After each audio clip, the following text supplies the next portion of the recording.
Leamos en Juan capítulo 3, versículo 3 al 7. Respondió Jesús y le dijo: de cierto te digo que el que no naciere de nuevo no puede ver el reino de Dios. Nicodemo le dijo: ¿cómo puede un hombre nacer siendo viejo?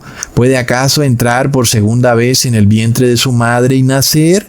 Respondió Jesús: de cierto te digo que el que no naciere de agua y del Espíritu no puede entrar en el reino de Dios. Lo que es nacido de la carne, carne es, y lo que es nacido del Espíritu, Espíritu es. No te maravilles de que te dije: os es necesario nacer de nuevo. Lo vemos, hermanos, ahí está el plan de salvación. Algunos están o han nacido en la carne y serán siempre carne, y la carne muere. Pero otros, los que quieran seguir este plan de salvación, pues nacen de nuevo, no ya en la carne, sino en el Espíritu. Y el Espíritu tiene vida eterna. Estas personas hacen parte de la familia divina y ya no son esclavos, es decir, que no obedecen la ley de Dios por temor. No es como lo que ocurre hoy en día. Generalmente, cuando vemos que a las personas se les dice: no robes, porque si robas, pues te vas a ir preso, o si robas, pues te vas para el lago de fuego. Hay una amenaza. Muchos ateos se quejan de eso. Pero ¿cómo así? Que Dios tiene que amenazarte con ese lago de fuego, con ese infierno, como ellos lo llaman. Pero ellos no entienden el plan de salvación de Dios. Porque el plan de salvación de Dios es que tú obedezcas su ley de forma voluntaria, porque te gusta guardar la ley, porque sabes que es bueno y por eso la guardas. No porque tienes temor a ser castigado, sino porque sabes que es lo correcto. Y de esta manera tú guardas la ley por amor, ya no por temor. Entonces eres un verdadero hijo de Dios, porque amas a Dios. Y porque lo amas, guardas sus mandamientos. No los guardas por imposición, porque Dios te dice: o los guardas o te echo de aquí, sino porque amas a Dios. Y entonces eres un nuevo hijo de Dios, y como todo hijo ama a su padre y hace lo que el padre le pida que haga, no por obligación, sino por amor. Y esto es lo que el apóstol Pablo trató de explicar muchas veces, porque para estas cosas no hay ley. Cuando tú guardas los mandamientos por amor, no hay ley para eso. Simplemente eres una persona naturalmente obediente a la ley, y por tal motivo no hay ley que diga: si haces esto, entonces tú pues has pecado. Pues no, ya no ocurre así, porque tú naturalmente guardas la ley, porque has muerto a la carne pecadora, y no lo has hecho porque te lo han impuesto, sino por amor, y porque has tenido fe, la fe de Jesús. Por eso ahora naces como un nuevo hijo, un hijo de la familia divina, no de la familia humana. Y por eso está claro que el que no nace de agua y espíritu, no refiriéndose al bautismo en agua, sino refiriéndose a un proceso de arrepentimiento y a un proceso de morir a la carne pecadora, y este es el que puede ser hijo de Dios. Y aquel que no hace eso, pues no es hijo de Dios, como es obvio. No te has arrepentido, sigues en el pecado, pues eres parte de la familia humana. Sigues aún esclavizado a la carne pecadora y guardas los mandamientos por temor, y cuando nadie te ve, los violas, y por eso vemos que eres esclavo del pecado. Pero si tú naces a la familia divina, ahora ya no estás bajo la carne pecadora, ahora estás bajo el Espíritu, y ya no guardas los mandamientos por temor, los guardas por amor, y por eso ya no estás bajo la ley del pecado. Pero cuando se dice que alguien ha nacido del Espíritu, no quiere decir eso que ahora eres como un fantasma, sino que eres un ser humano normal y común, como cualquier otro ser humano, solo que tú ya no estás esclavizado por esa carne pecadora que heredaste de tu padre y tu padre de su padre hasta llegar a Adán, sino que ahora tú naturalmente guardas la ley de Dios no por imposición, sino por amor, por voluntad propia.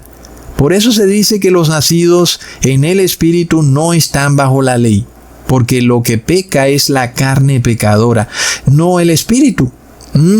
Y los que nacemos a la familia divina nacemos en el Espíritu, y contra el Espíritu no hay ley, porque el Espíritu no peca, porque el Espíritu no guarda la ley por imposición, la guarda naturalmente. Lo vemos, hermanos. Entonces, es lo que queremos. Queremos guardar los mandamientos de Dios naturalmente. Este es el plan de redención de Dios. Leamos en 1 de Juan capítulo 3, versículo 8 al 10. El que practica el pecado es el diablo, porque el diablo peca desde el principio.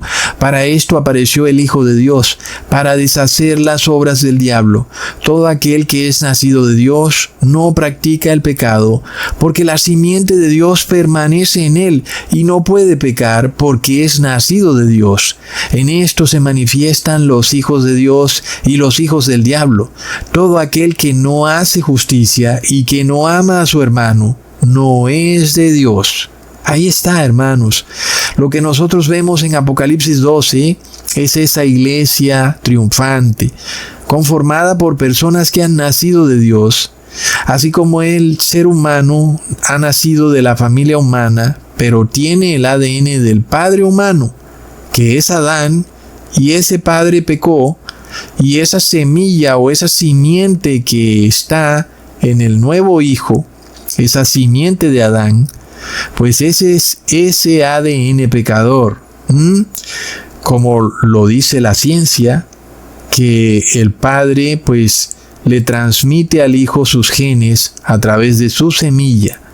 Y así son los que nacen de la familia humana. Los que nacen de la familia divina es lo mismo, hermanos. Miremos la analogía porque es tremenda. Tú quieres ahora nacer en el Espíritu, tienes que tener la semilla del Padre eterno. ¿Cuál es esa semilla del Padre? ¿Cuál es esa simiente del Padre? Es Jesucristo, el Hijo de Dios. Es esa simiente la que tienes que tener dentro de ti. ¿Y para qué?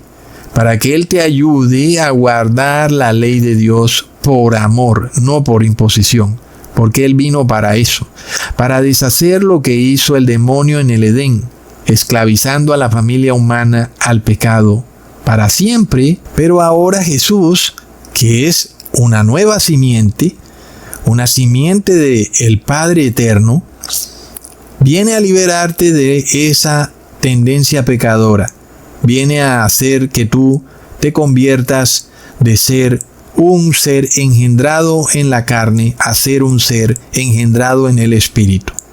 Miremos la analogía. Entonces es curioso porque cuando estamos en este punto cúspide de la liberación, el demonio desata su movida final. Es decir, estamos en el punto álgido de esto, hermanos. Los poderes satánicos del mundo se están alistando. Ya se apoderaron del cristianismo. La masonería, todo esto muy oculto está dentro del cristianismo y está a plena vista. Y estos seres, estas huestes de maldad no quieren que tú te liberes del pecado. Por eso desde el 2020 se desplegó a nivel global, como ustedes saben, la operación Water Speed. Nosotros le llamamos el bautismo negro. Y el objetivo ¿cuál era? Era modificar la simiente de la familia humana, modificar tu ADN. Entonces ya ni siquiera eres hijo de la familia humana, ya ni siquiera eres humano, hablando de manera simbólica. Ahora eres hijo de la bestia, eres hijo del dragón. Has tomado tu decisión final. El problema ahora es distinto, porque ya ni siquiera eres hijo de la familia humana, ahora eres hijo del dragón. Y entonces estás despojado de la posibilidad de ser hijo de la familia divina. Porque ahora eres un ser genéticamente modificado. Ahora tienes dentro de ti otra simiente que no es humana ni es divina, sino que es la simiente de la bestia. Miremos cómo sigue la analogía. Entonces la bestia imita al Padre y pone su simiente dentro de la familia humana para convertirlos en hijos del dragón. Y les pone un ADN quimérico que se ha mezclado con el ADN del ser humano. Entonces, dentro de ese ser humano, ahora también está la simiente de la bestia. Y ya no puede estar la simiente del Padre. Es tremendo, porque podemos ver cómo el demonio imita al Padre y al Hijo. Porque mientras la familia divina está conformada por el Padre y el Hijo, y ellos vienen a liberarte del pecado para siempre, en estos tiempos finales vemos otra familia, una familia satánica, conformada por la bestia, que se hace pasar por padre, y por su imagen, que se hace pasar por hijo, que vienen a esclavizarte, y que vienen a poner dentro de ti otra simiente, una simiente que te impide ser liberado del pecado. Es de locos. Leamos en Juan capítulo 14, versículo 9. Jesús les dijo: ¿Tanto tiempo hace que estoy con vosotros y no me has conocido, Felipe? El que me ha visto a mí ha visto al Padre. ¿Cómo pues dices tú, muéstranos al Padre? Miremos que Jesús revela que Él es una imagen exacta del Padre. En la familia divina tenemos al Padre y tenemos a la imagen del Padre, que es el Hijo. ¿Lo vemos, hermanos? Leamos en Colosenses capítulo 1, versículo 15. Él es la imagen del Dios invisible, el primogénito de toda creación. Como se los dije, Jesús es la imagen de Dios. Tenemos a Dios y a la imagen de Dios. Luego miremos a la familia satánica, que se erige sobre la tierra para evitar que muchos seres humanos hagan parte de la familia divina. Y esta familia satánica es la bestia y la imagen de la bestia. Es de locos. Y viene a establecer una familia, la familia de la bestia. No se olviden de ese documental de Netflix del que les hablé en un video, donde se mencionaba la masonería eclesiástica y que estaba titulado La Familia. Nada es coincidencia, hermanos, es esta familia satánica conformada por gente muy poderosa en el mundo y que en la cúspide está la bestia que se hace pasar por un falso santo padre. Un hombre que te exige que lo obedezcas como si fuera Dios. Y este es el anticristo, es la bestia. Y luego tenemos a la imagen de la bestia, un poder que se hace pasar como cristiano, como evangélico, y que viene a presentarse como que tuviera la doctrina de Cristo, como si hablara como cordero, pero habla como dragón. Leamos en Apocalipsis 13, versículo 11. Después vi otra bestia que subía de la tierra, y tenía 2 cuernos semejantes a los de un cordero, pero hablaba como dragón. Esta es la nación de Estados Unidos, es una nación que se presenta como cristiana. Es una potencia militar, pero que en realidad es una imagen de la bestia, es decir, que lo que ella impone es lo mismo que impuso la bestia en la Edad Media. Esto es lo que viene a hacer Estados Unidos, a establecer una imagen de la bestia. Es impresionante la analogía, hermanos, es de locos. Porque Jesús vino a enseñarle a las